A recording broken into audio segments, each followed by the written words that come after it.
la primera carta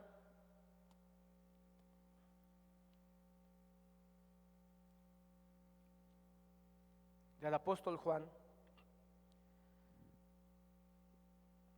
Toda la carta del apóstol Juan, los 5 capítulos que constituyen esta carta, todas hacen énfasis en el amor de Dios y la importancia o la relevancia del amor de Dios.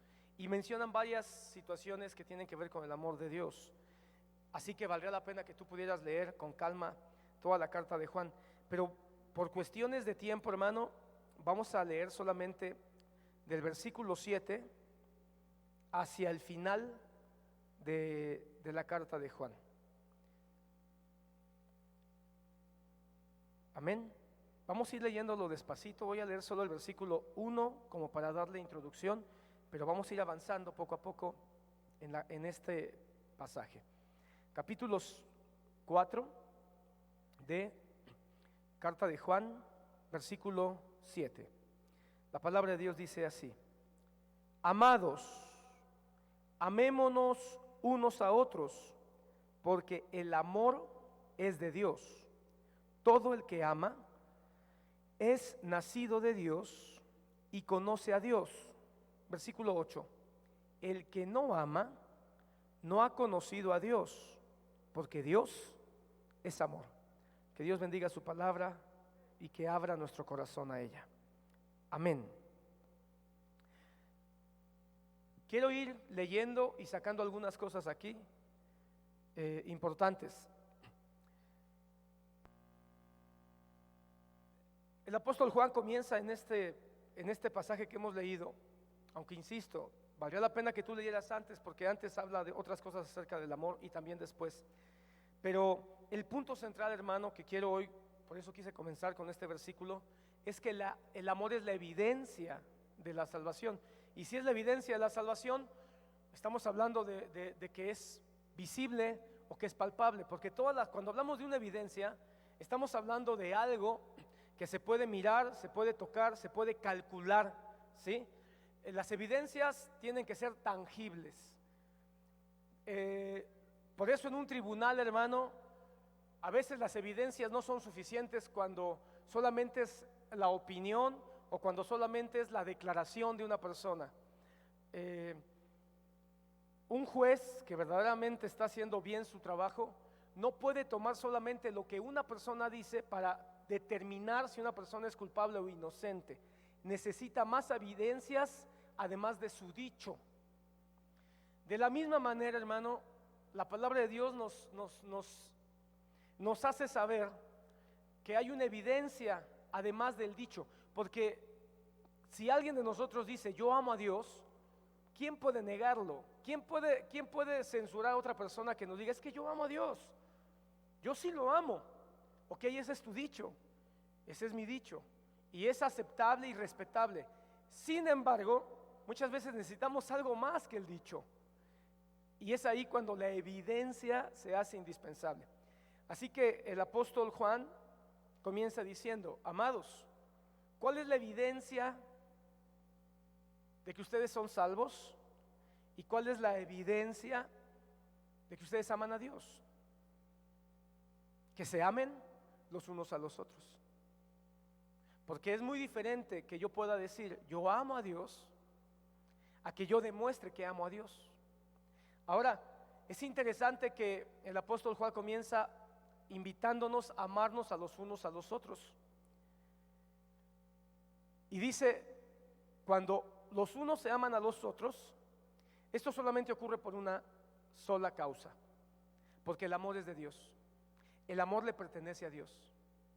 Y aquí ya entramos en un conflicto directo con el mundo, porque el mundo también dice que tiene amor. Pero si la palabra dice que el amor le pertenece a Dios, pon atención, hermano. Si la palabra dice que el amor le pertenece a Dios, entonces nadie que no esté con Dios puede tener amor. Entonces lo que el mundo tiene le llama amor, pero bíblicamente es otra cosa. No es amor. Bíblicamente es otra cosa. Si tú quieres son buenas intenciones, si tú quieres es sentimientos cariñosos. Si tú quieres, es incluso un interés escondido, porque tenemos que dejar en claro algo. El amor del mundo lo mueve algo muy importante. A lo que el mundo le llama amor, lo mueve en el fondo algo que es diabólico. Se llama egoísmo. Porque el mundo, cada vez que tiene amor o que manifiesta ese tipo de situaciones, sensaciones, sentimientos, emociones, incluso actos que le llama amor, la realidad es que el motor es egoísmo. Porque un joven dice que ama a una muchacha, pero quiere que la muchacha también lo ame a él. Un joven o una señorita dice que ama a un joven, pero le prohíbe que tenga amistad con otras muchachas. Entonces nos damos cuenta que ahí hay egoísmo. Yo siento cariño, siento emoción por alguien, pero yo quiero recibir algo a cambio. Los padres dicen que amamos a nosotros, como padres le decimos a nuestros hijos que los amamos, pero a veces es un amor egoísta, porque a veces estamos esperando que nuestros hijos hagan o se comporten como nosotros queremos. Y si nuestros hijos por alguna razón tienen una forma de pensar o de hacer que no checa con lo que nosotros queremos, terminamos a veces como padres sintiéndonos frustrados o a veces hasta enojados. Yo como padre amo tanto a mi hijo, lo quiero mucho, pero quiero que aprenda a jugar béisbol, pero resulta que a él no le gusta el béisbol. Entonces yo me termino frustrando y le digo, ¿cómo es posible? Eso es un amor egoísta. Y eso lo miramos en todas las áreas del mundo. Bueno, no hay un amor más egoísta que el amor que conduce al sexo, que conduce a la pasión carnal. Y tristemente, Hollywood nos ha vendido la idea de que sexo es amor. De ahí que en todos lados tú escuchas y dicen, vamos a hacer el amor. Es que están haciendo el amor. Ya hasta los niños ven dos perros cruzándose en la calle. Mira, papá, están haciendo el amor esos perros. Porque los niños les han metido hasta eso en la cabeza. ¿Hasta dónde ha llegado el concepto de amor satánico, diabólico, egoísta que el mundo tiene? La palabra es clara, hermano amado, amigo. Si tú y yo somos cristianos y nos debemos a la palabra de Dios, entonces debemos de estar de acuerdo con el concepto que Dios nos da en su palabra. El amor es de Dios. El amor le pertenece a Dios. Y solamente recibiendo amor de quien es el dueño del amor, puede tener evidencias del verdadero amor. Y esas evidencias no son habladas, son expresadas. ¿Y cómo se expresan? Teniendo amor los unos por los otros. Jesucristo dijo en el Evangelio de Juan, en esto sabrá el mundo que son mis discípulos, en que ustedes se sepan la Biblia desde Génesis hasta Apocalipsis. ¿No dice así? En esto sabrá el mundo en que ustedes son mis discípulos, en que estudien en un instituto teológico y saquen excelencia. No. En esto sabrá el mundo que son mis discípulos, en que sean servidores y tengan un ministerio notable y famoso. No, tampoco. En esto sabrá el mundo que son mis discípulos, en que tengan iglesias grandes, que dancen, que alaben con grandes milagros y señales. No, ¿cómo no? Entonces, en esto sabrá el mundo que son mis discípulos. ¿En qué? En que os améis los unos a los otros. Entonces, la evidencia de nuestra fe que nos ha conducido a la salvación es el amor. Porque el amor es de Dios. Todo aquel que ama, fíjate, esta expresión es bien fuerte, hermano.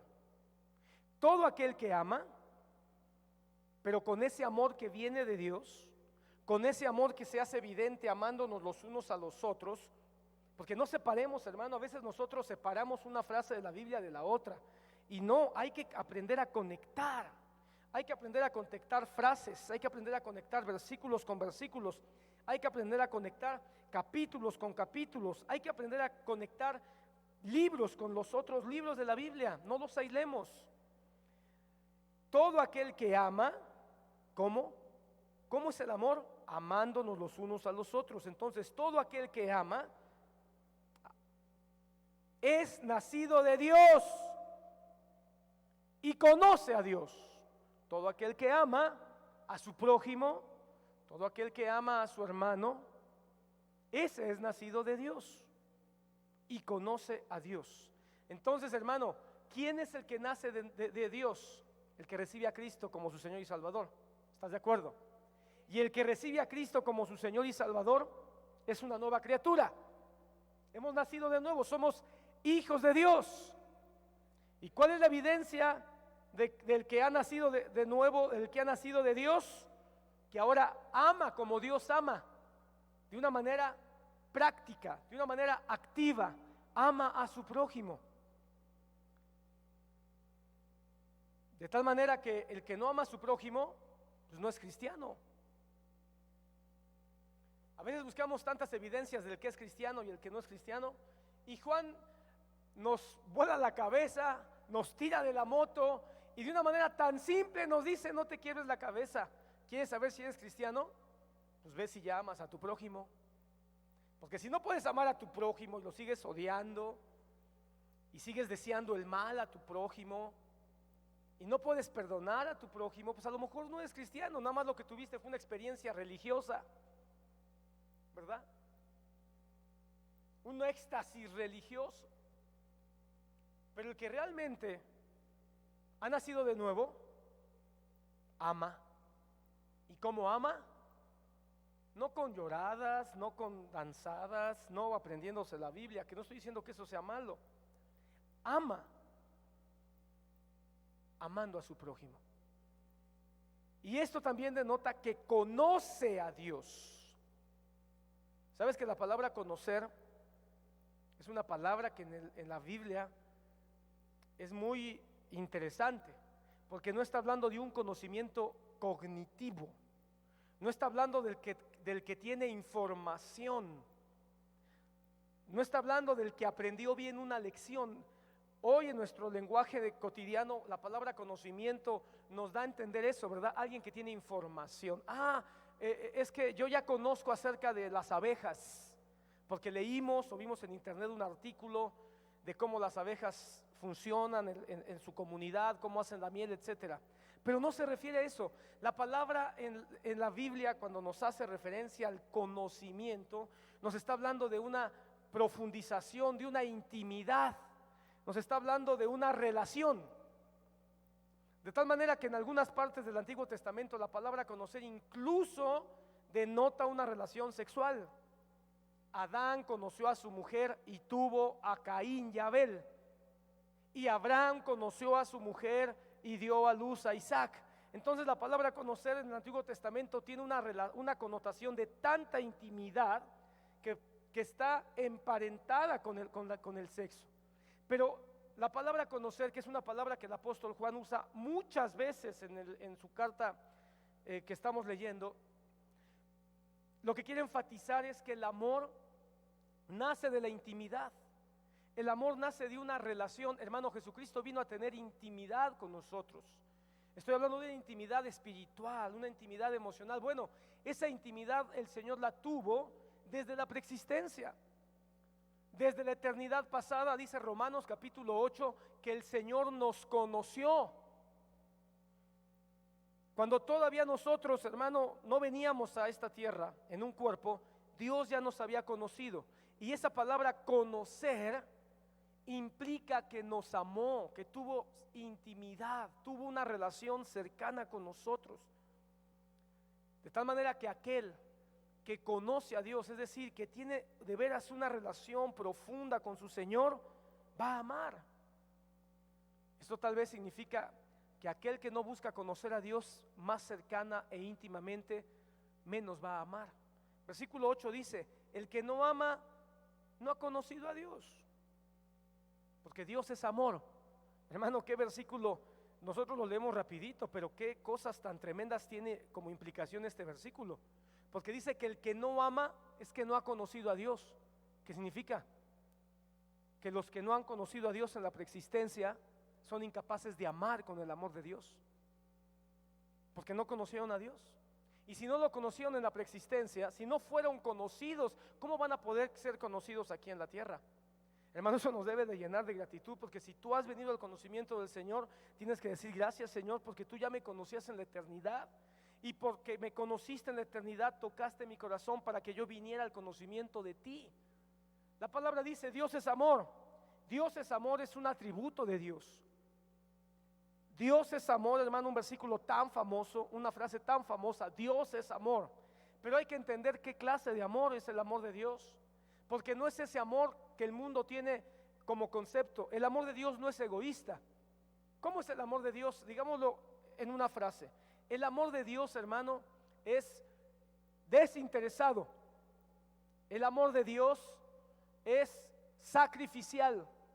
El amor de Dios es sin buscar nada a cambio. Eso es lo que lo hace totalmente diferente al amor del mundo. Porque el amor del mundo es un amor donde se manifiestan ciertas expresiones, ciertas dádivas, pero tarde o temprano yo estoy esperando que haga lo mismo. Yo amo a mi esposa, pero estoy esperando que ella me dé algo a cambio.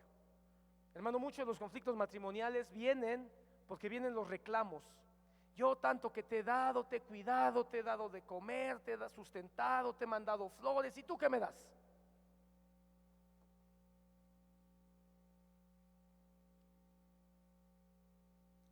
El doctor Otoniel, haciendo alusión a este principio del amor, él decía, el amor verdadero siempre da. El amor, decía él, el amor, ¿cómo se usa el amor fornicario siempre pide. El amor de Dios da, el amor que nos lleva a la fornicación siempre pide. Por eso en una relación, si estamos hablando de un amor puro, va a conducir siempre a que la otra persona reciba, avance, mejore. Cuando hay dos jóvenes que dicen que se aman, pero de repente lo que están buscando es besos, caricias, apapachos, intimidad, caricias secretas, oscuras, o en el peor de los casos, una relación sexual, eso es puro egoísmo. La famosa frase, ¿verdad? Dame una muestra de amor, le dice el muchacho.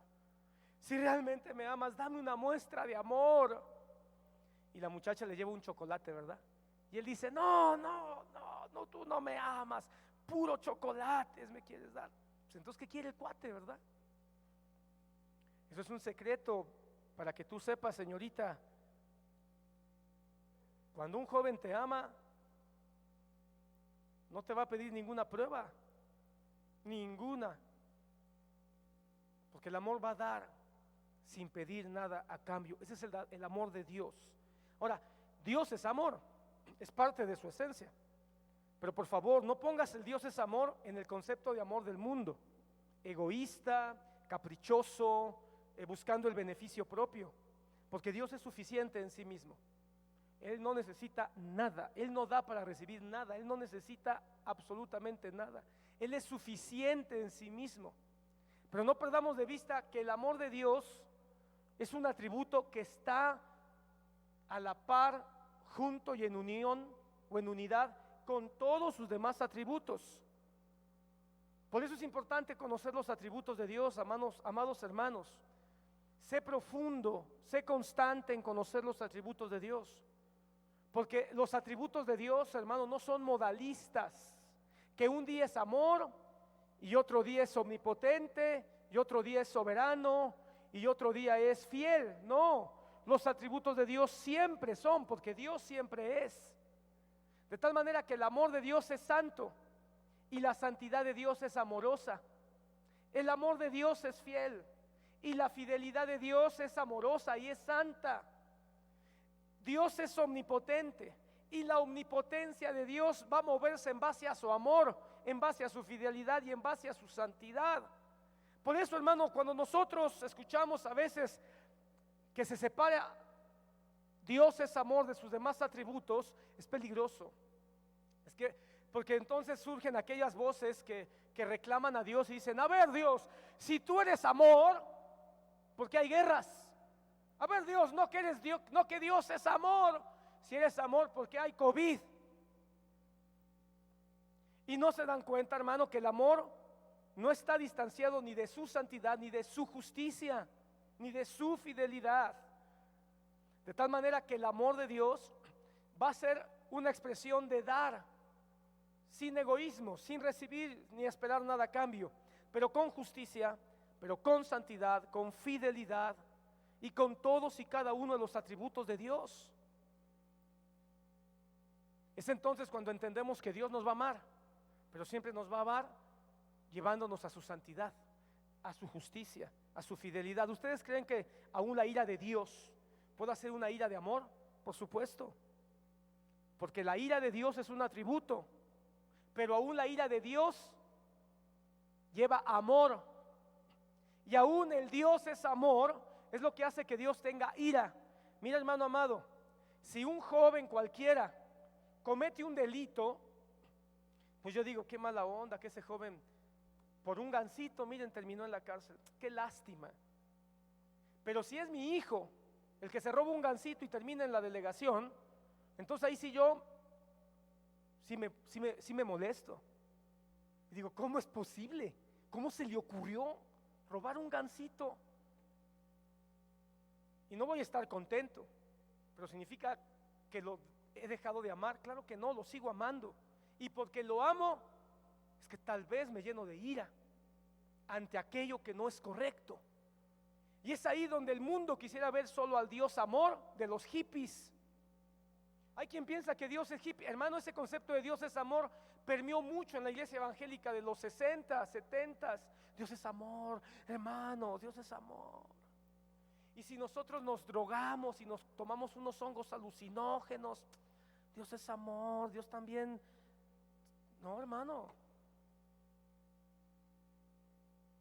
Dios es amor, pero el amor de Dios respeta, por decirlo de alguna manera, todo lo que Dios mismo es. Dios es amor. Y en esto se mostró el amor de Dios para con nosotros. Ahora, la gran pregunta, bueno, Dios es amor, un amor santo, justo, también con ira, con poder, con omnisciencia, puro, fiel, etcétera. Ok. ¿Y cómo se manifiesta? La respuesta nos lo da el siguiente versículo. ¿Cómo se manifiesta el amor de Dios? No perdamos de vista que todo comenzó con la evidencia del amor en la iglesia. Tal vez ese debería ser o podría ser el tema, el título del mensaje de hoy. La evidencia de la salvación en la iglesia. La evidencia de la salvación en la iglesia es el amor. No pierdas eso de vista. Pero ¿cuál es la demostración del amor de Dios? En esto se mostró el amor de Dios para con nosotros, en que Dios envió a su Hijo unigénito al mundo para que vivamos por Él. Dios es amor, hermano, así que tú pídele un carro nuevo y te va a dar un carro nuevo porque Él te ama. Dios es amor, hermano, y si Dios es amor, pídele que Él te dé una esposa y Él te va a dar una esposa porque Él te ama y te va a dar la mejor, la más guapa. Hermano, eso no es la más grande evidencia del amor de Dios. Por eso, hermano, yo denuncio y aunque algunos me dicen, pastor, no diga nombres, mejor no diga nombres, se va a meter en problemas. Hermano, es que a veces si uno no es claro, no entendemos las cosas. Pero por eso yo denuncio a estos cuates del Pare de Sufrir, falsos brasileños, más cara de aztecas, más cara de nopal y hablando como brasileños, solo para hipnotizar a las personas. Pero hermano, es terrible. Solo hablan del amor de Dios, haciéndole creer a la gente que el amor de Dios es igual de egoísta que el mundo.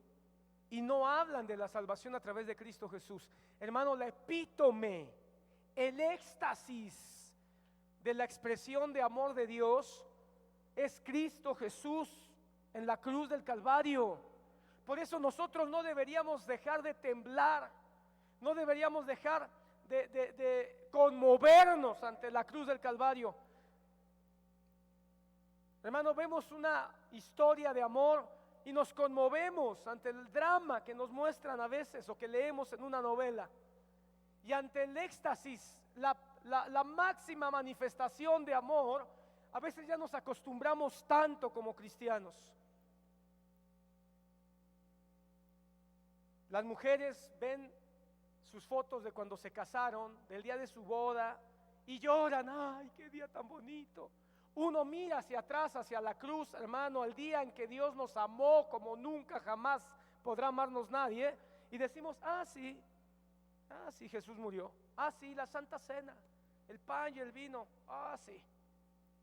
Nuestro corazón debería de conmoverse, porque la palabra dice que Dios es amor, pero de esta manera se mostró el amor de Dios, en que envió a su Hijo unigénito al mundo para que vivamos por Él.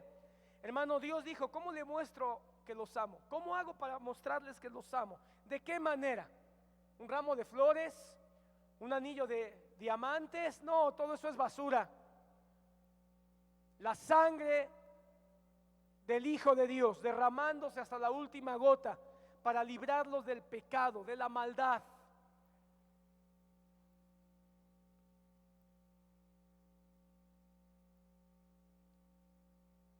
El amor de Dios mostró una evidencia, hubo una evidencia, y esa evidencia fue: yo soy santo, soy tan perfecto que no debería ni siquiera de darte una mirada, porque tú eres un pecador.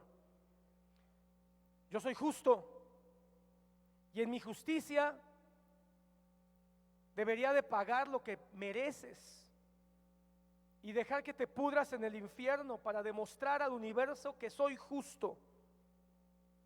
Yo soy todopoderoso, y en mi omnipotencia debería dejar caer mi mano sobre ti y hacerte pedazos por tu iniquidad.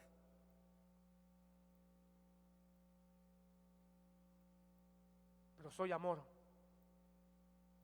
y en mi gran amor, sin que se pierda la santidad, ni la justicia, ni la fidelidad, etcétera, voy a hacer algo sin pedirte nada a cambio. Hermano, por eso los que predican salvación por obras, hermano, que Dios tenga misericordia de ellos. Porque si es por obras, entonces ya Dios no nos ama. Eso fue un trato, fue un negocio. Si hay alguien dice, tienes que diezmar para que Dios te acepte, tienes que aprenderte la Biblia, o tienes que cumplir con ciertas reglas para que Dios te acepte, entonces ya no es amor. Dios envió a su Hijo, no nos pidió nada.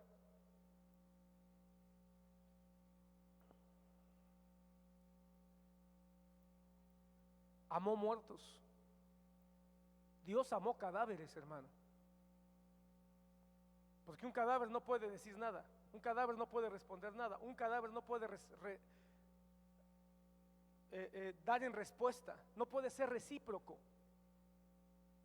Dios amó cadáveres y envió a su Hijo a morir por cadáveres para darnos vida. Eso es lo que dice la palabra, para que vivamos por Él. Entonces, ¿cómo se mostró su amor? Nos dio. Ahí se cumple Juan 3:16, hermano. De tal manera amó Dios, que dio a su Hijo. De tal manera amó Dios, que amó un cadáver, que amó un muerto. ¿Quién ama un cadáver? ¿Quién ama a alguien que no puede decirte? Tú le dices, te amo, y no te responde nada. Tú le tomas la mano y no te la aprieta, fría. Pero Dios amó cadáveres, amó muertos, que no podían regresar nada, para darnos vida. Y en esto consiste el amor. Ahora, este amor que se manifestó, que se mostró enviando a Jesucristo, el Hijo unigénito, para que vivamos por Él, en esto consiste. Pon atención, no en que nosotros hayamos amado a Dios, sino en que Él nos amó a nosotros y envió a su Hijo en propiciación por nuestros pecados. Es muy importante, hermano, tenemos que entender esto. Dios, pon atención a esto, Dios no nos ama porque Cristo murió por nosotros. Es al revés. Dios no nos ama porque Cristo murió, y entonces cuando nosotros aceptamos a Cristo, entonces Dios dice, este sí aceptó el plan, lo voy a amar. Hermanos, es un evangelio que también a veces está permeando en la iglesia evangélica de hoy. Hacerle pensar a las personas, haz cosas buenas para que Dios te ame, pórtate bien para que Dios te ame, compórtate, no dejes de congregarte, lee la Biblia, ora, clama, haz ayunos para que Dios te ame. No, hermano, no es así. No es que Dios nos ama porque nosotros ya venimos a Jesús. Dios nos amó antes de que nosotros conociéramos siquiera quién era Jesús. En esto consiste el amor, no en que nosotros amamos a Dios, sino que Dios nos amó a nosotros. Queda claro, el que no tiene a Dios no puede amar. La fuente del amor para que amemos de manera correcta, de manera, si tú quieres, bíblica, es haber recibido ese impacto del amor de Dios que nos trajo a Cristo Jesús. Si nosotros vinimos a Cristo Jesús, fue porque recibimos el impacto del amor de Dios y entonces venimos al Señor. Porque ya habíamos sido amados en la preexistencia y solamente se hizo evidente, se hizo patente, se hizo notorio que ya habíamos sido amados y entonces pudimos reconocer la gran expresión de amor a través de Cristo Jesús. Una vez más quiero repetirlo, el que no tiene a Cristo no puede amar, el que no es cristiano no puede amar. Lo que tiene es otra cosa, mariposas en el estómago, pasión desordenada, inmoralidad, en el mejor de los casos, sentimientos agradables. Pero el verdadero amor, el amor bíblico, el que nace de Dios, viene de Dios mismo. Por eso el que tiene a Cristo Jesús puede amar a su prójimo, puede amar a la iglesia y puede amar incluso a los que nos han hecho daño. Porque dice la palabra, ¿de qué sirve amar al que te hace bien? Pero cuando amas a tu enemigo, al que te ha hecho daño, entonces ahí muestras realmente que Dios vive en tu corazón. Por eso el perdón es una expresión de amor, es una expresión clara de amor. El perdón va mancomunado, va de la mano del amor. El que perdona ama, y ama porque tiene a Dios. Por eso puede perdonar hasta la ofensa más grande. Hace muchos años, hermano, alguien me preguntó, oye, si tú te encontraras con fulano o con fulana que te hicieron daño, ¿tú lo saludarías? ¿Sí? ¿Cómo? ¿Te atreverías? ¿Por qué no?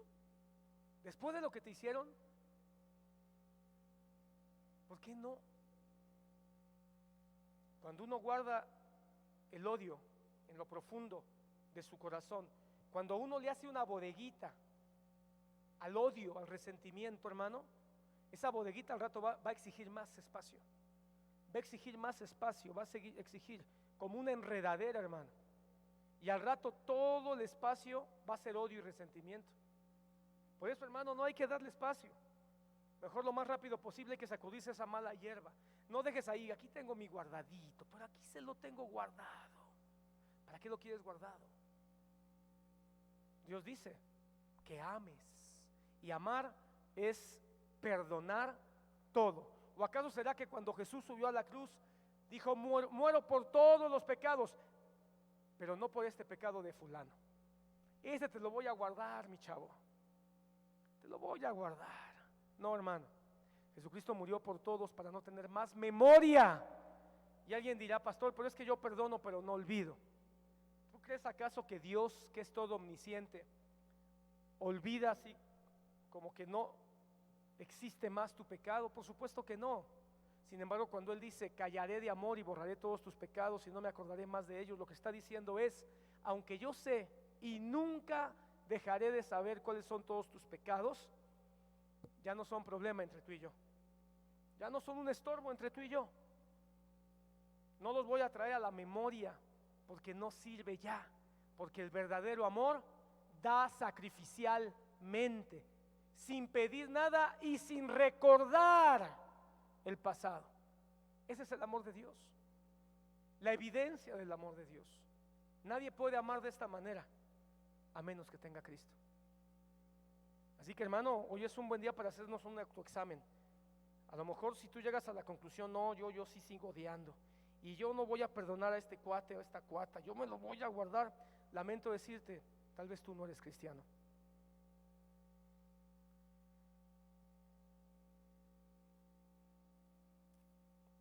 Versículo 11, amados, si Dios nos ha amado así, así debemos también nosotros amarnos los unos a los otros. ¿Te das cuenta cómo el hilo conductor de Juan es el amor al prójimo. Nos dice que Dios es amor, nos dice cómo nos amó el Señor y nos dice en qué consiste este amor. Nos dice que el amor viene de Dios porque Dios es amor. Entonces nadie puede tener un amor genuino a menos que tenga a Cristo Jesús. Nos dice que la expresión del amor de Dios es Cristo mismo muriendo en la cruz para darnos salvación.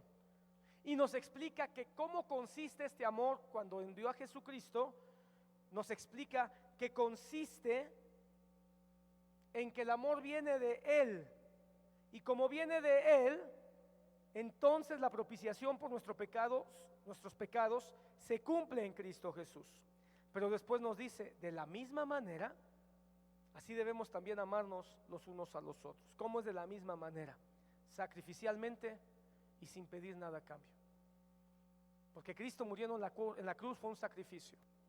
Y la redención fue un pago donde Dios no espera nada de vuelta. Cuando Jesús nos redimió, porque la palabra redención significa pagar el precio por el rescate de alguien. Eso significa la palabra redención. Entonces, cuando Él nos redimió, pagó. ¿Y será que Él pagó como aquellos que cuando sale alguien que paga la fianza de alguien que está en la cárcel, sale el preso y ve a quien pagó la fianza, un familiar, un amigo, la esposa, el esposo, el papá, quien haya sido? Y cuando sale dice, ay, muchas gracias por haber pagado la fianza. Sí, pero me la debes, en la primera oportunidad tú tienes que pagarme o tienes que hacer algo por mí. Ah, vaya, eso no fue redención. Eso no fue amor. Cada vez que tú haces algo por alguien y después te dice, oye, muchas gracias por el favor. No, ¿qué? ¿Me la debes? Ah, hoy por ti, mañana por mí. Eso no es amor. Eso es negociación, eso es otra cosa. Pero eso no es amor. Jesús no vino a negociar. No vino a hoy por ti, mañana por mí. Él te redimió, pagó el precio completo y no nos pide nada de regreso. Amén. No obstante nos dice, pero ya te di ejemplo. Y si yo ya te di ejemplo, no tienes que pagarme nada, no tienes que devolverme nada. Pero debe haber en tu corazón un impacto tan fuerte que te provoque a hacer lo mismo con el que está necesitado. Hermano, cuando nosotros amamos al prójimo, no le estamos regresando nada a Dios. No le estamos regresando nada. Estamos siguiendo su ejemplo. Estamos imitándolo, como el hijo imita al padre. Como un hijo camina como el papá. ¿Has visto tú que ves al papá y ves al niño de 2 años, hermano, y van caminando igualitos? Y dices, ¿de dónde este chamaquito de 2 años le sacó el caminado al papá? Si tiene 2 años, pues quién sabe de dónde, pero lo trae. De la misma manera, hermano, el que ha nacido de Dios, el que ha sido engendrado por el amor de Dios, no ama a su prójimo para pagarle nada a Dios. Sencillamente, ese amor que ha impactado su corazón se manifiesta perdonando, amando, buscando el beneficio de su hermano, amando a la iglesia local. Por eso, hermano, el mejor lugar o el lugar que Dios diseñó para que se exprese el amor que Dios nos ha dado es la iglesia local, donde nosotros nos congregamos. Los que están aquí hoy como servidores, el servicio es una expresión de amor a la iglesia. El que está en su casa, cada vez que tú haces algo a favor de un hermano tuyo, estás manifestando amor. Y eso es, y si se hace de una manera natural, eso es lo que Dios está buscando. Tristemente hay muchas personas que dicen que ya la iglesia ya no es necesaria. Yo amo a Dios, pero no necesito congregarme. Espérame, si tú no te necesitas congregar, ¿cómo se va a manifestar la evidencia del amor? La evidencia del amor está aquí en la iglesia local. La evidencia del amor está en nuestra casa, con nuestra familia. Esos son los espacios donde inicia la evidencia del amor de Dios. Versículo 12. Nadie ha visto a Dios jamás. Si nos amamos unos a otros, Dios permanece en nosotros y su amor se ha perfeccionado en nosotros. Entonces, nadie ha visto a Dios jamás, pero sí hay una forma en que se ve. Pon atención aquí. Nadie ha visto a Dios jamás, pero sí hay una forma en que se mira. ¿Cómo? Cuando nos amamos unos a otros, la gente ve a Dios. Cuando Dios permanece en nosotros y su amor se perfecciona en nosotros. ¿Y cómo se perfecciona el amor en nosotros? Cuando nos amamos los unos a los otros. Entonces ahí se ve Dios. Por eso la iglesia local es el lugar donde la gente tiene que ver a Dios, pero no en el pastor, no en el apóstol. Porque tristemente muchos piensan que yendo a la iglesia van a ver al pastor, y el pastor es el ejemplo, es la imagen de Dios. El apóstol es la imagen de Dios, hay que adorarlo porque es la imagen de Dios. No, de ninguna manera. La gente va a ver a Dios cuando nos ve a nosotros, cómo le cantamos, cómo lo alabamos, cómo nos entregamos, cómo nos aprendemos su palabra, cómo le ponemos atención a lo que es de Él, y por supuesto, y lo más importante, cómo nos aceptamos, cómo oramos los unos por los otros. Hermano, en estas últimas semanas hemos tenido noticias de hermanos que han estado enfermándose y han estado corriendo, así como ahorita se hizo la campaña de evangelismo, que cada cierto tiempo, hoy mantente atento, se van a estar mandando 6 o 7 imágenes para que las mandemos por todas nuestras redes. Así también empezaron a llegar los mensajes: el hermano está enfermo, la hermana fulana está enferma, estemos orando. Y se empezó a correr la información, y la iglesia comenzó a orar, hermano, comenzó a orar, y hemos visto respuesta de Dios. Yo mismo, que como daba testimonio que estuve enfermo, yo sé que muchos estuvieron orando por mí, y la oración, más allá de los tratamientos, más allá de las acciones que uno toma para tratar de mejorar en su salud, el amor de Dios, y el amor de Dios expresado en las oraciones. Yo no sé quién oró, ni cómo oró, ni cuánto tiempo oró, eso es lo de menos. Sencillamente yo sé que hubo gente orando, y la palabra dice que la oración del justo puede mucho. Así que cuando nos unimos en oración, ¿y por qué oramos? Porque estamos esperando una respuesta. Oramos por el hermano que estuvo enfermo, esperando que cuando se componga él venga y nos traiga un pastel a todos los que estuvimos orando por él. Por supuesto que no. Nuestra satisfacción es saber que él está mejor. Esas son expresiones de amor. Cada vez que nosotros ayudamos a un hermano, le mostramos una muestra de aprecio, de perdón, de auxilio. Estamos mostrando que Dios vive en nosotros. Ahora que estamos viendo las secuelas que está dejando el COVID, y una de esas secuelas es una afectación en la economía de muchos, hermano, ¿no crees que una muestra de amor sería ser sensibles con los que han perdido su trabajo? Y si podemos ayudarlos, o mejor aún, si sabemos que hay un hermano que perdió su trabajo y ahora se está dedicando a vender, no sé, a vender tapabocas, pues a lo mejor en vez de comprarle los tapabocas a un desconocido, pues a lo mejor se los compro mejor a mi hermano y lo estoy ayudando a él. Un hermano se puso a vender tacos en la puerta de su casa porque se quedó sin trabajo. Pues bueno, tal vez voy a tratar de consumir ahí. Otro hermano tuvo que empezar a trabajar en un taxi porque lo corrieron de su empresa. Pues voy a ver si puedo echar mano de su servicio. Ese es un acto de amor entre nosotros. Pero es que a lo mejor los tacos que están allá están más baratos, $1, $2. A lo mejor sí, pero son $1, $2 que le vas a dar a ganar, disculpa la palabra, pero un hombre que a lo mejor va a terminar dando las gracias a la Virgen María, a un ídolo.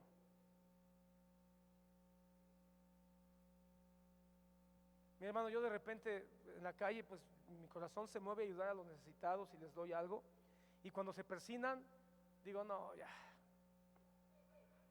Incluso en alguna ocasión sí le he dicho, no hombre, ¿por qué haces eso? Le digo, ya echaste a perder lo que te di.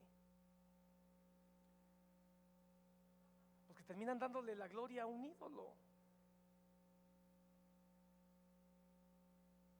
Pero esas son muestras de amor, hermano, prácticas. Orar por el enfermo, ayudar al necesitado, ser paciente, hermano, con el que a veces es desesperante, perdonar al que me ha hecho daño. Y todo eso ocurre ¿dónde? En la iglesia local. Juan le está escribiendo a la iglesia, no le está escribiendo al mundo, no le está escribiendo a los inconversos, le está escribiendo a la iglesia. Por eso comienza diciendo, amados. Dice el siguiente versículo. Entonces, hermano, solamente quiero puntualizar. ¿Cómo se va a perfeccionar el amor de nosotros? Cuando nosotros amemos a nuestro prójimo. No se perfecciona sabiendo teología, no se perfecciona sirviendo, tocando, enseñando, aunque todo eso es bueno. Se perfecciona amando.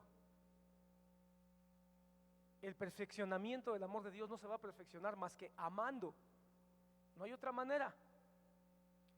En esto conocemos que permanecemos en Él y Él en nosotros, en que nos ha dado de su Espíritu. No aísles este versículo, por favor, no lo aísle. ¿De qué está hablando? Del perfeccionamiento del amor que permanece en nosotros cuando nosotros nos amamos los unos a los otros. Así que en esto conocemos que permanecemos en Él y Él en nosotros. ¿Cuál es la respuesta? En que nos amamos los unos a los otros. Así que ¿cuál es la permanencia de un cristiano? Cuando nos amamos, cuando nos soportamos, cuando somos pacientes, cuando nos ayudamos, cuando nos perdonamos. Esa es la permanencia del cristiano. Cuando podemos mantenernos en ese nivel de amor que solo el Espíritu Santo nos puede dar, en que nos ha dado de su Espíritu. Pastor, ahí está hablando de hablar lenguas y de echar fuera demonios y de tirar gente y de profecía. No, está hablando del amor. Entonces, ¿cómo podemos saber que nos ha dado su Espíritu? Cuando nos amamos los unos a los otros. Perdón que tille aquí una vaca sagrada, perdón que haga filetes de una vaca sagrada, pero está hablando del amor. Así que cuando yo miro una persona cristiana que de manera imperfecta, porque obviamente cuando dice que se perfecciona, se está perfeccionando de manera imperfecta, con altibajos, con debilidades, pero está tratando de amar a Dios, amando a su prójimo, yo puedo decir que esa persona tiene el Espíritu Santo. ¿Para qué hablar en lenguas y terminando de hablar lenguas en el culto uno termina adulterando con otra mujer? Pero habla lenguas. ¿Para qué señales, prodigios, profecías? Si uno termina el culto, termina de dar una profecía, y cuando se regresa a su lugar, que también tenemos que hablar de la profecía, porque la profecía pentecostés no estoy totalmente convencido que sea la profecía bíblica, pero eso es otro tema. Pero termina de dar una palabra, y cuando pasa por el pasillo de aquella persona que no soporta, termina haciéndole: pero se echó un mensajazo, así dice el Señor. La palabra dice: en esto sabemos que tenemos el Espíritu de Dios. Por eso, hermano, yo estoy más que convencido que cuando viene Cristo en nuestro corazón, el Espíritu Santo entra. El parto gemelar, los dos paracletos entran. La llenura del Espíritu es una manifestación, sí, a través de dones, de milagros, de prodigios, pero esa es una manifestación de la llenura. Pero no podemos decir que alguien que no tenga ciertos dones o no tenga una manifestación de dones, que todos tenemos dones. En algún momento de nuestra vida cristiana Dios quiere que se manifiesten los dones de su Espíritu, eso es otro tema. Pero no podemos decir que el que no tenga una manifestación constante de dones no tenga el Espíritu Santo, porque el Espíritu Santo, hermano, se manifiesta. La evidencia de que tenemos el Espíritu Santo es cuando nos amamos los unos a los otros. Hay más espiritualidad en el hermano que perdona, en el hermano que extiende la mano al que está necesitado. Hay más Espíritu Santo ahí. Nosotros hemos visto y testificamos que el Padre ha enviado al Hijo, el Salvador del mundo. Sigue hablando del amor, sigue dándole vueltas, hermano, al punto. Nos debemos amar los unos a los otros, pero no olvidemos que la máxima expresión del amor es el Padre enviando a su Hijo como Salvador del mundo. Si esto no te mueve, si esto no te conmueve, si esto no te impacta para que sepas cuánto te ha amado Dios, entonces Juan dice, entonces no sé qué te va a mover. Todo aquel que confiesa que Jesús es el Hijo de Dios, Dios permanece en él y él en Dios. Por lo tanto, el que es impactado por esta expresión máxima del amor de Dios, va a poder confesar a Jesús como Hijo de Dios y va a permanecer en él. Y si va a permanecer en él, entonces va a permanecer en su amor. Versículo 16. y nosotros hemos conocido y creído el amor que Dios tiene para con nosotros. Dios es amor. Esta es la clase de amor que nosotros conocemos y creemos. Esta es la clase de amor que nosotros conocemos y creemos. No en el amor del mundo, egoísta, parcial, con interés escondido, sino en el amor donde Dios, a pesar de no merecerlo, envió a su Hijo. Nos amó de manera completa, entera. Hermano, ¿tú crees que Dios te amó de manera completa y entera? ¿O su amor fue parcial? ¿O su amor fue a medias? Entero, completo, absoluto. Entonces, si Él nos amó de manera entera, completa y absoluta, su salvación fue entera, completa y absoluta. Satanás ya no tiene más control sobre nosotros. Ya no somos esclavos del pecado ni del diablo. El que ama de una manera egoísta, de una manera parcial, de una manera condicionada, es hijo del diablo, porque así es el diablo, el que quiere enseñar a amar.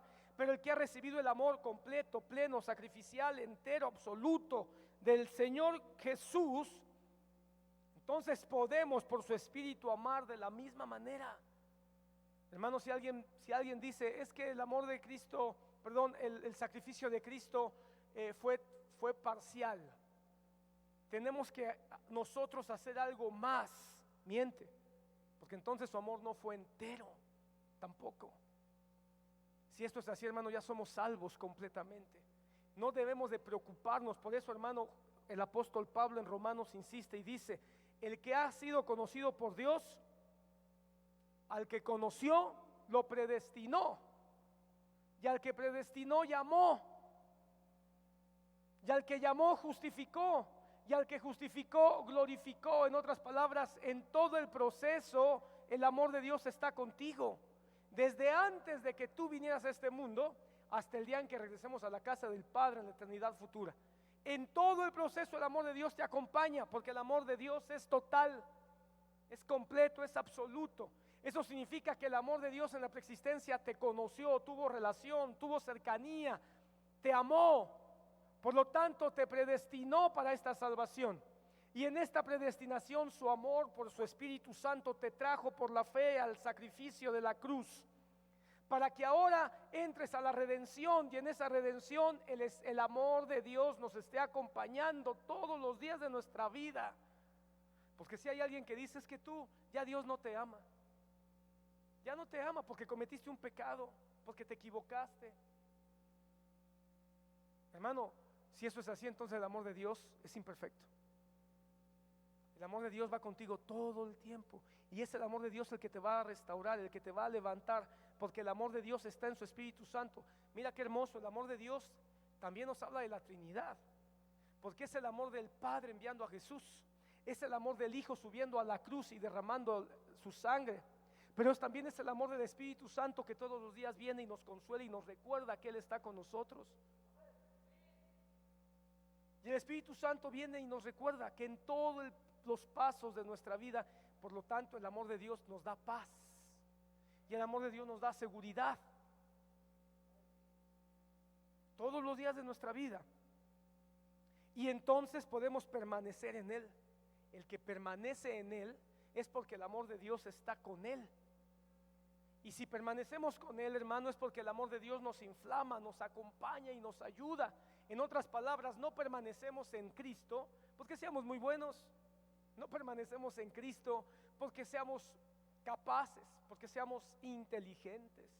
No permanecemos en el Señor porque ya seamos casi infalibles. No, hermano, permanecemos en Él porque su amor permanece en nosotros. Y entonces nos tropezamos y su amor nos levanta, nos equivocamos y su amor nos corrige. Decimos una palabra equivocada y su Espíritu Santo por su amor nos viene y nos redarguye. Es su amor lo que hace que podamos permanecer en Él.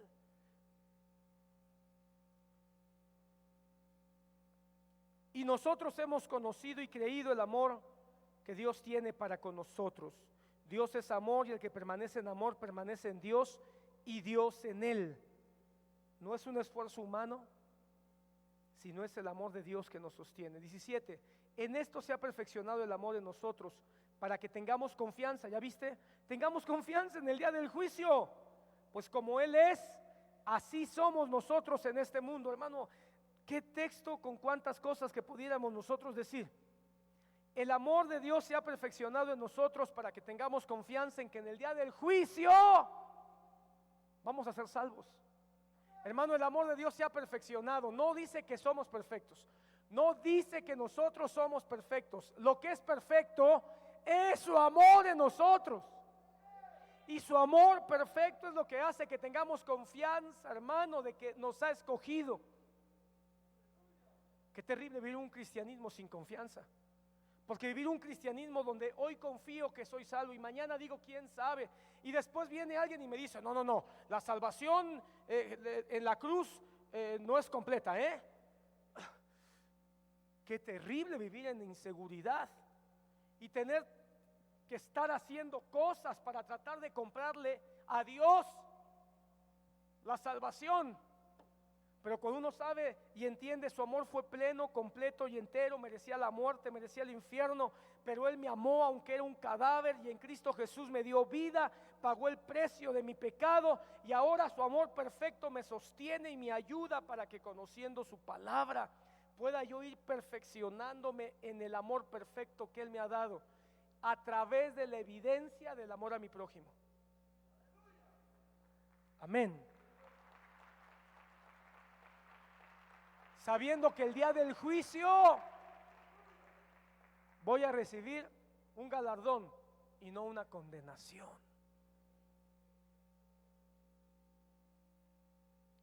Para que tengamos confianza en el día del juicio. Qué versículo que el Señor permita que hoy explote este texto en nuestra cara. Que tengamos confianza en el día del juicio. Hermanos, se escucha del juicio y todo el mundo, ay, qué miedo. Como las llenas del Rey León, ¿verdad? Mufasa, ay, qué miedo. El juicio de Dios, ay, qué miedo.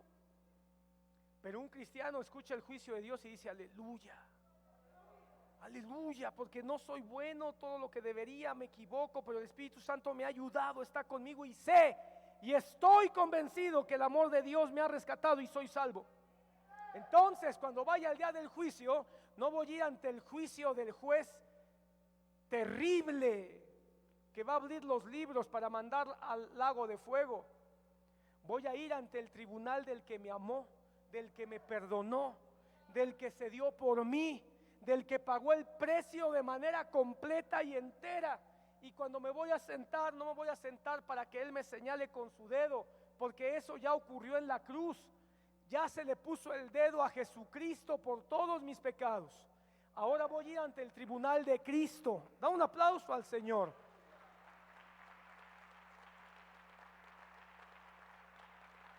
Ahora voy a ir ante el tribunal de Cristo. Sí, a reconocer los errores que cometí y los pecados, pero también a reconocer que Él me ayudó en medio de todo eso. Y según la palabra, a recibir galardones, a recibir coronas, a recibir piedrecitas con nombres nuevos, a recibir el nombre de nuestro Dios y de la ciudad de nuestro Dios, porque eso es lo que le va a dar a su iglesia, imperfecta pero amada. ¿Será que el marido que ama a su esposa solo le da cosas cuando su esposa, su marida iba a decir, solo le da regalos, flores o cosas cuando su esposa es buena con él? Mira, hermano, a veces los esposos, cuando le compramos un ramo de flores a la esposa, es porque la esposa está brava con uno. Deberíamos a lo mejor llevarle el ramo de flores porque hizo algo muy bueno, pero a veces cuando la esposa está molesta porque hicimos algo, ahora sí que son flores de reconciliación, ¿va? Y aunque eso está bien, en el fondo no es un ramo de flores de un amor perfecto, porque le llevamos el ramo de flores para contentarla, y eso no es un amor perfecto. Y las mujeres la reciben con agrado porque son más sensibles, porque aprecian ese tipo de detalles, y qué bueno. Pero la realidad es que es un amor imperfecto. Porque ya una vez que le damos el ramo y la esposa dice, ay, muchas gracias, qué bueno. Y ya vemos que nos lanzó una sonrisita, ahora otra vez volvemos a ser los mismos miserables de siempre. No te veo la cara porque traes tapabocas. Y tu esposa está lejos de ti para poderte dar un codazo, ¿verdad? Y a veces la esposa responde igual. Solamente se porta cariñosa cuando uno se comporta a veces como ellas quieren. Pero ese es un amor imperfecto. Pero el amor perfecto de Dios nos dice, hazlo, aunque no lo merezca. Cuando la esposa,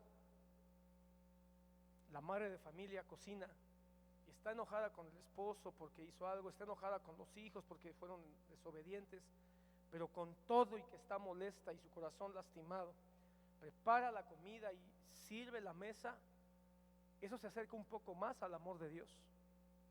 Digo porque tampoco las mujeres pueden tener un amor perfecto, pero se acerca un poco más. Y qué triste que todavía el marido con su carota, ¿verdad? Sabiendo que se portó mal, o los hijos sabiendo que fueron groseros con la mamá, todavía se sientan como muy dignos, o nos sentamos, ¿verdad? Muy dignos. Ojalá y no nos comportemos así con Dios, sino que podamos decir, Señor, no merezco absolutamente nada, ni ayer, ni hoy, ni nunca. Ayúdame, Padre, para que con el mismo amor que tú me has amado, pueda yo amar a mi prójimo. Y entonces se vea que es una iglesia no perfecta, pero sí bíblica. Una iglesia no perfecta, pero sí segura de su salvación. No perfecta, pero sí firme en lo que ha recibido de parte de Dios. Así que tengamos confianza en el día del juicio, hermano. No vivamos tratando de agradar a Dios. No hay nada que pueda hacer para agradarlo. Mejor amémoslo. Por eso, pastor, es que quiero amarlo agradándolo. No. Porque si tú tratas de agradar a Dios, estás tratando de buscarle la sonrisa. Que Dios te sonría, ya se sonrió, ahora sí voy a ser el mismo desgraciado. No. Amar a Dios es, voy a caminar haciendo lo que Él me dice que es correcto, porque Él ya me dio de su amor, no para agradarlo, porque el único que agradó al Padre se llama Jesucristo en la cruz del Calvario. Eso sí lo agradó. Si lo que yo haga lo agrada, gloria a Dios por eso, pero no es mi móvil es amarlo porque Él ya me amó a mí primero. 18. En el amor no hay temor, sino que el perfecto amor echa fuera el temor, porque el temor lleva en sí castigo, de donde el que teme no ha sido perfeccionado en amor. Por eso la iglesia verdadera no debe tenerle miedo al juicio final. La iglesia genuina no tiene por qué tener miedo al infierno. Nosotros ya no, hermano.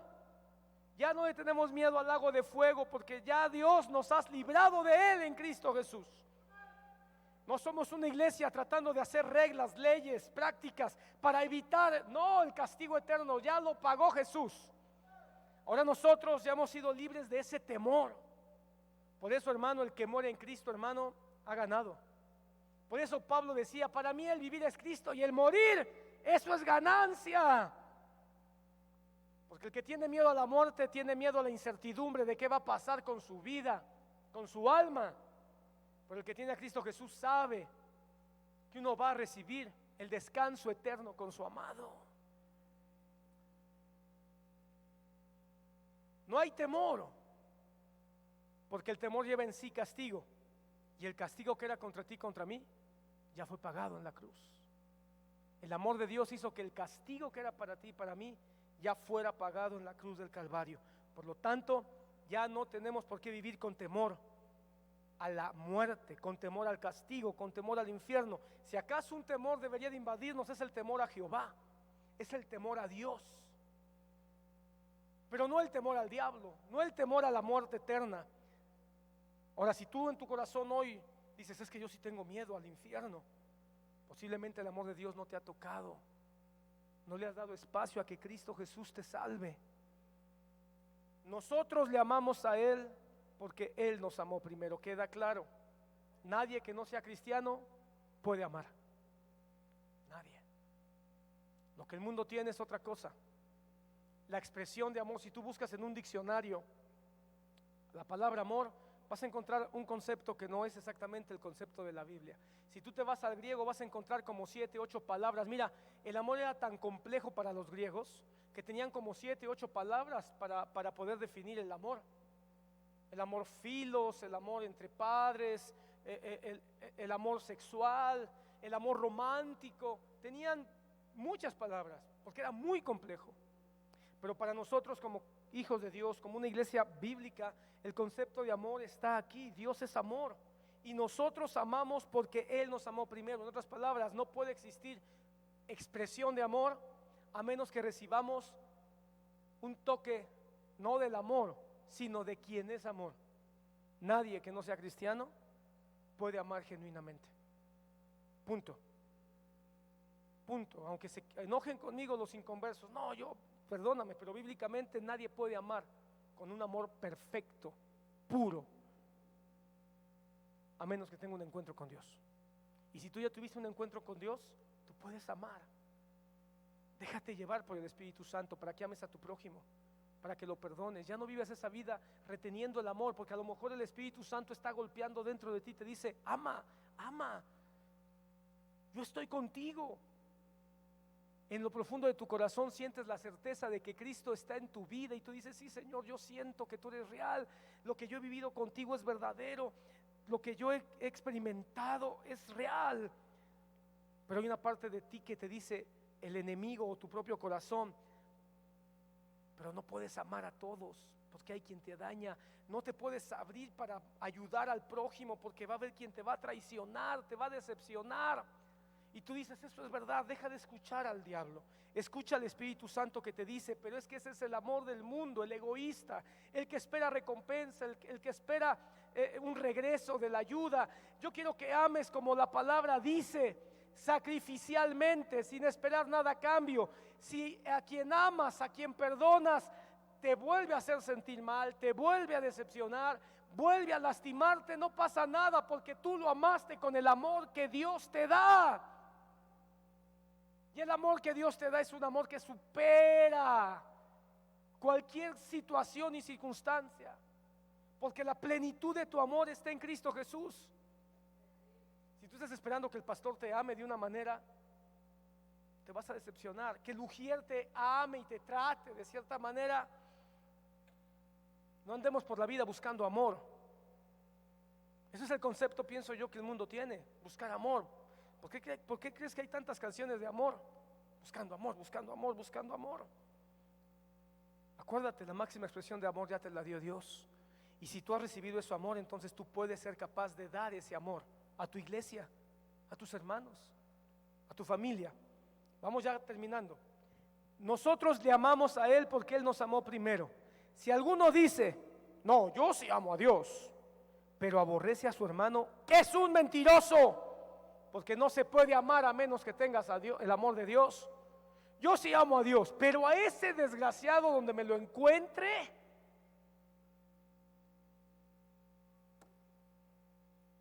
miente. Fíjate, no se anda con las ramas, Juan. Es un mentiroso. El que dice yo amo a Dios, pero no necesito congregarme, es un mentiroso. El que dice yo amo a Dios, pero está planeando cómo hacerle la vida imposible a alguien, es un mentiroso. Solamente tiene una religión, solamente tiene una ilusión. Es un mentiroso, dice, porque nadie que diga que ama a Dios va a buscar hacerle un daño a su prójimo. Nadie que diga que ama a Dios se va a deleitar en hacerle maldad a alguien más. Nadie que diga que ama a Dios va a dejar de amar lo que Dios ama. ¿Y qué es lo que Dios ama? Su iglesia. ¿Qué es lo que Dios ama? A su esposa, porque la iglesia es la esposa del Cordero. Por eso el Señor murió. Y si Dios ama a su esposa, yo soy parte de su esposa. Y no puedo dejar de amarme a mí mismo. Porque a quién, por eso dice Pablo en Efesios, ¿quién acaso ha despreciado a su esposa? Porque quien desprecia a su esposa es como que se despreciara a sí mismo. Es como que si despreciara su mano o su pierna. Eso no es posible. De la misma manera el Señor no desprecia a los que son suyos. De la misma manera yo no puedo despreciarte a ti, ni aborrecerte, porque me estaría despreciando a mí y estaría despreciando al que me amó. Entonces no puedes decir yo amo a Dios pero aborrezco a su iglesia.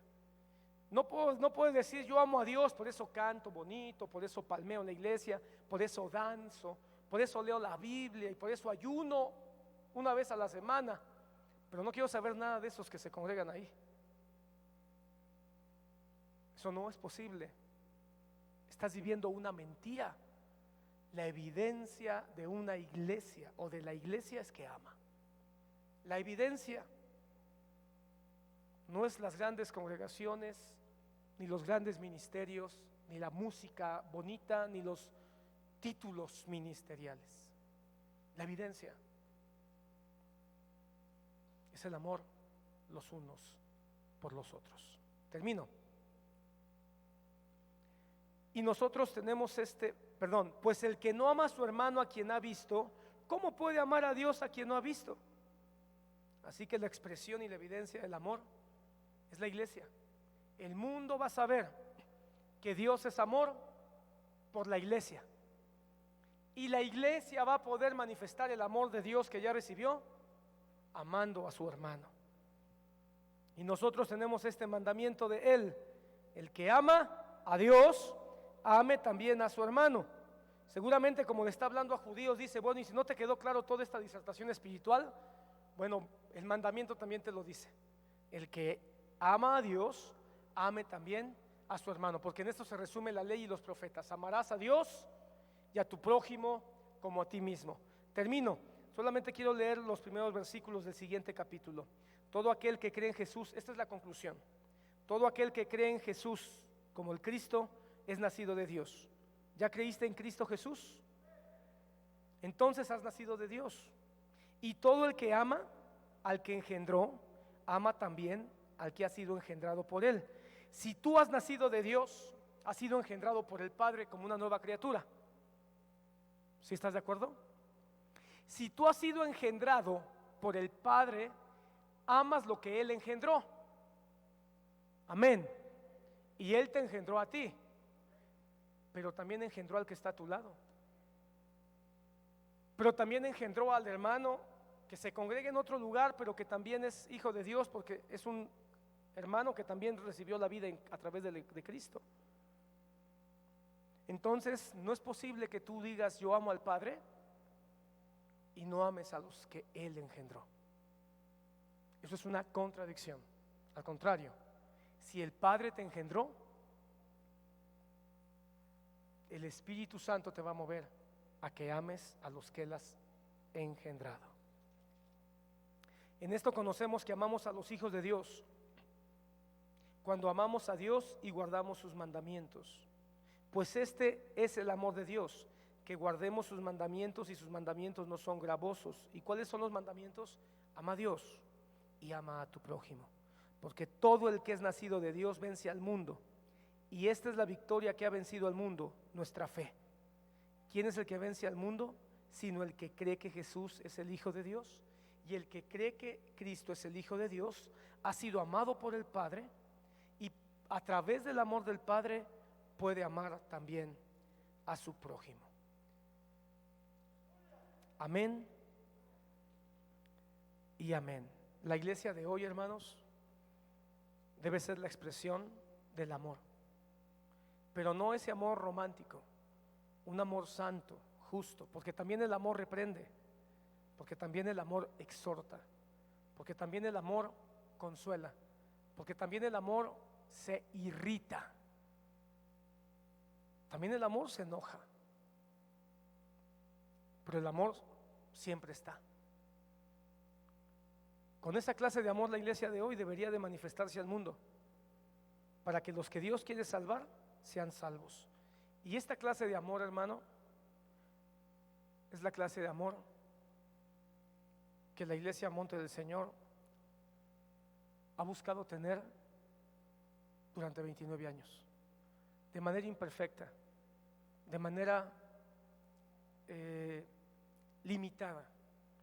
Pero si algo nos ha ayudado, incluso nos ha rescatado de grandes peligros que la iglesia Monte del Señor ha pasado, ha sido el amor de Dios.